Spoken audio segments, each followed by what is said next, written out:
Start.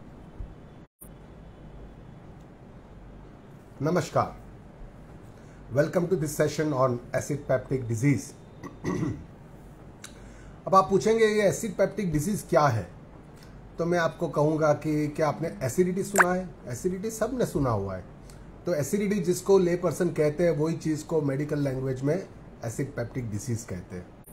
Now under this umbrella of acid peptic disease बहुत सारे diseases अंदर आते हैं, बहुत सारे बीमारियां अंदर आते हैं जिसमें एसिड की वजह से प्रॉब्लम्स होती है।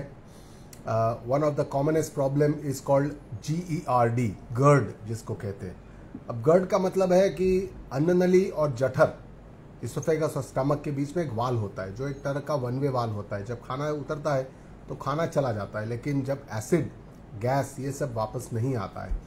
इस तरह का जो वाल डिस्टर्ब हो जाता है, वाल लूज हो जाता है, तो एसिड, खाना, फूड, गैस वगैरह सब बैक आता है, रिफ्लक्स जिसको कहते हैं। तो ये बीमारी को गैस्ट्रो इसोफेजियल रिफ्लक्स डिजीज कहते हैं, GERD, गर्ड। इसमें कभी कभार वाल लूज होने के बाद स्टमक का थोड़ा पार्ट भी सरक कर ऊपर आ जाता है, जिसको हाइटस हर्निया कहते हैं। ये बहुत कॉमन प्रॉब्लम है, आपने सुना होगा हाइटस हर्निया।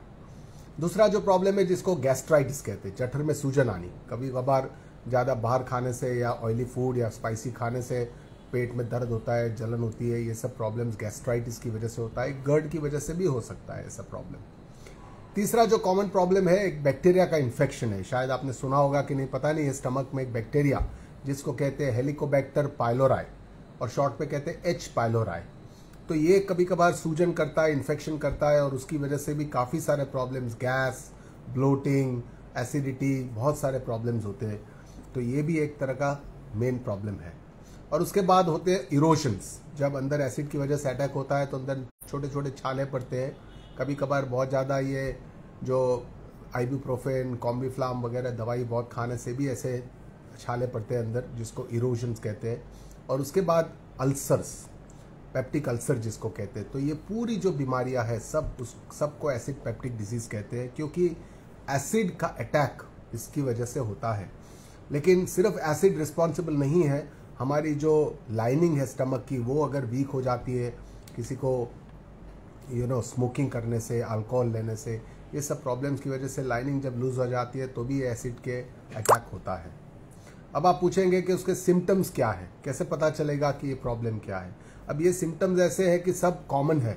ऐसा एक सिम्टम से पता नहीं चल सकता है कि अंदर गर्ड होगा, गैस्ट्राइटिस होगा, H. पाइलोरी होगा, अल्सर होगा या इरोजन्स होगा, क्या होगा पता नहीं चल सकता है।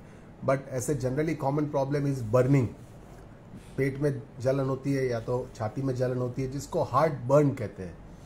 दूसरे जो प्रॉब्लम्स है, कॉमन प्रॉब्लम्स आर पेन, खाने के बाद दर्द होता है, कभी किसी को खाली पेट पर दर्द होता है, गैस बन जाती है, ब्लोटिंग हो जाता है, पेट फूल जाता है, गैस का परिभ्रमण होना, और उसके बाद कभी कभार उबके आना, गैस वापस आना, उल्टी आनी, खुराक वापस आना रात को, ये सब सिम्टम्स गर्ड के सिम्टम्स है। वॉमिटिंग भी होती है कभी कभार। तो ये सब सिम्टम्स एसिड पेप्टिक डिजीज के हैं, और उसके लिए प्रॉपर डायग्नोसिस करना बहुत ज़रूरी है कि अंदर की समस्या क्या है, क्योंकि अंदर की समस्या जाने बिना सिर्फ दवाई खाते रहने से कोई फ़ायदा नहीं है। तो अंदर की समस्या जानने के लिए जो टेस्ट है उसको बोलते हैं एंडोस्कोपी टेस्ट। एंडोस्कोपी में क्या होता है, ऊपर से मुंह से एंडोस्कोप, बहुत पतली नली होती है, एक फिंगर जितनी हमारी उंगली होती है ऐसी पतली नली होती है, 1 सेंटीमीटर की। वो हम डाल के कैमरा उतार कर पूरा चेक करते हैं, अन्न नली, जठर, स्टमक और होजरी। होजरी मतलब जो duodenum, first part of the intestine. तो इतना पोर्शन हम एंडोस्कोपी से चेक कर सकते हैं ये सब प्रॉब्लम्स है कि नहीं, वाल लूज है कि नहीं, रिफ्लक्स है, उसकी वजह से छाले है, चांदे है, हाइटस हर्निया है, गैस्ट्राइटिस है कि नहीं, H. पाइलोराई का टेस्टिंग भी हम साथ में करते हैं, और अंदर कोई अल्सर्स वगैरह है कि नहीं, ये पूरा चेकअप जिसको कहते हैं एंडोस्कोपी से होता है। तो endoscopy is the most important test, सबसे मोस्ट एक्यूरेट टेस्ट है, पूरा पता चल सकता है। दूसरा टेस्ट है बेरियम टेस्ट कहते हैं, but barium test is now outdated test, उससे पता नहीं चलता है अंदर कोई भी प्रॉब्लम है, तो इसलिए बेरियम आजकल नहीं करते।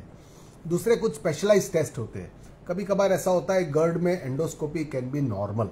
एंडोस्कोपी अगर नॉर्मल है गर्ड में, तो उसको पता करने के लिए 24 आवर्स के लिए हम अंदर एसिड चेक करते हैं, जिसको 24 आवर pH मेट्री कहते हैं।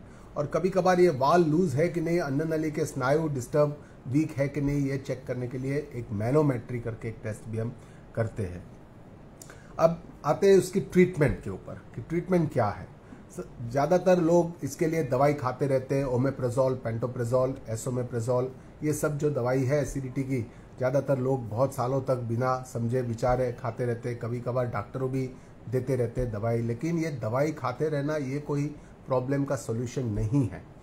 तो ये जो दवाई है ये कुछ टाइम के लिए, कुछ पीरियड के लिए, कुछ कोर्स के लिए हो सकता है, 4 weeks, 6 weeks, 8 weeks, 12 weeks, depending on the severity, symptoms और डिजीज के ऊपर उसका कोर्स करना पड़ता है। जब भी जलन होती है, प्रॉब्लम होता है, तो एंटासिड्स उससे तुरंत राहत देती है। लिक्विड्स आती है, टैबलेट फॉर्म में भी आती है, वो तुरंत राहत देती है।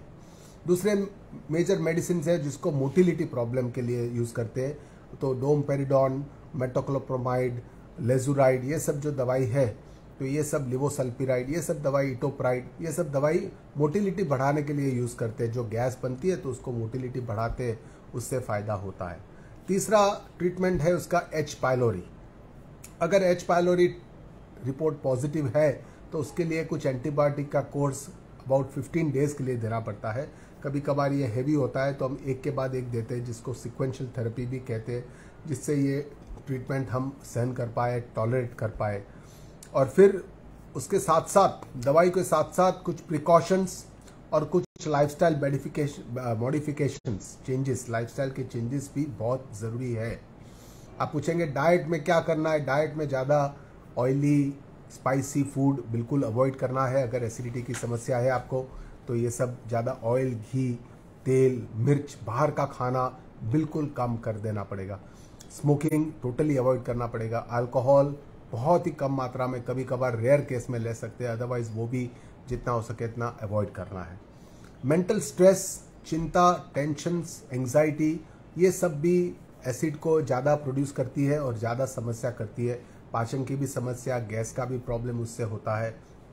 तो इसलिए स्ट्रेस को कंट्रोल करना है, उसके लिए योग है, मेडिटेशन है, प्राणायाम है, ये सब करना, थोड़ा रेगुलर वॉकिंग करना, एवरीडे अर्ली मॉर्निंग बाहर जाना, फ्रेश एयर में जाना, ये सब डीप ब्रीदिंग करना और माइंड को थोड़ी समझदारी के साथ शांत करना, क्वाइट करना, ये बहुत ज़रूरी है। तो ये सब लाइफस्टाइल चेंजेस जो है ये बहुत ही ज़रूरी है। रेगुलर वॉकिंग, बहुत ज़्यादा हैवी मील्स नहीं लेना है, खाने के बाद 2 घंटे तक लेटना नहीं है, ईटिंग हैबिट्स को रेगुलराइज करना है, शाम का खाना थोड़ा जल्दी लेना है। गर्ड और हाइड्रोसिस हर्निया वाले लोगों को सिर का भाग थोड़ा उठाकर रखना पड़ेगा, जिससे उनका रिफ्लक्स वगैरह ना हो। तो ये सब प्रिकॉशंस बहुत ज़रूरी है। लाइफस्टाइल चेंजेस बहुत ज़रूरी है। ऐसा हम न समझें कि भाई सिर्फ दवाई उसका सोल्यूशन है। तो आज की तारीख में हम देखते हैं कि एसिडिटी रिलेटेड प्रॉब्लम्स बहुत ही कॉमन हो गए हैं। सबकी लाइफस्टाइल बहुत चेंज, डिस्टर्ब हो गई है। बाहर का खाना तो इंक्रीज हो ही गया है, लेकिन उसके साथ साथ स्ट्रेस भी बढ़ गया है और एक्सरसाइज के नाम पर भी ऑलमोस्ट बहुत कम होता है, ज़ीरो ही होता है। और लोग कहते हैं कि हम अपने काम में चलते हैं तो उसको एक्सरसाइज नहीं कहते हैं। तो एक्सरसाइज के लिए अलग से सुबह उठकर बाहर जाना पड़ता है, फ्रेश एयर में चलना पड़ता है। तो ये सब लाइफस्टाइल मॉडिफिकेशन से ही ये मेन स्तंभ है, main pillars of the treatment ये लाइफस्टाइल मॉडिफिकेशन है। मेडिसिन एक टेम्पररी सोल्यूशन है। और जीआरडी और गर्ड, हाइड्रोसिस हर्निया के लिए एक सचोट ट्रीटमेंट है ऑपरेशन, जो हम लेप्रोस्कोपी से करते हैं, दूरबीन से। लेप्रोस्कोपी से पूरा वाल को रिपेयर करते हैं, नया एक वाल बनाते हैं, और वो सब काम स्टमक के से ही होता है, स्टमक में से ही बनता है और दूरबीन से होता है। तो इससे ये अक्सर इलाज है उसका, और उसका 90-95% जितना परफेक्ट रिजल्ट मिलता है। सब प्रॉब्लम्स सॉल्व हो जाते हैं, एसिडिटी की समस्या बिल्कुल सॉल्व हो जाती है। लेप्रोस्कोपी ऑपरेशन की वजह से रिकवरी भी बहुत फास्ट होती है। 2 दिन में अस्पताल में से घर चले जाते हैं पेशेंट्स, और 5 to 7 डेज में कंप्लीट रिकवरी आ जाती है। तो आपको अपने डॉक्टर से कंसल्ट करना पड़ेगा वेदर लेप्रोस्कोपी आपके लिए है कि नहीं, क्योंकि हर एक के लिए लेप्रोस्कोपी नहीं है। उसके जो राइट सिम्टम्स है और जिनका राइट प्रॉब्लम है और राइट उसका सोल्यूशन लेप्रोस्कोपी से हो सकता है।